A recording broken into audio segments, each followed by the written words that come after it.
Your New Year resolution for this new year and new semester can be a variety of things that apply to you.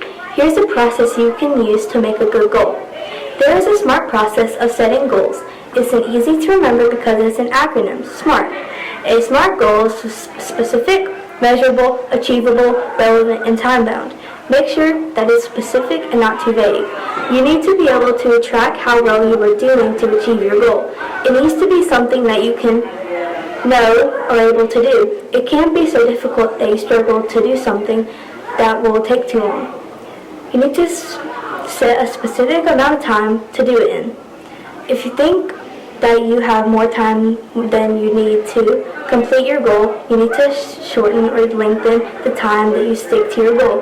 For example, be more organized and be a little bit more serious and focused on preparation for the state test. You can be smarter about how actions to others and yourself. Make sure that you make a SMART goal for this new year.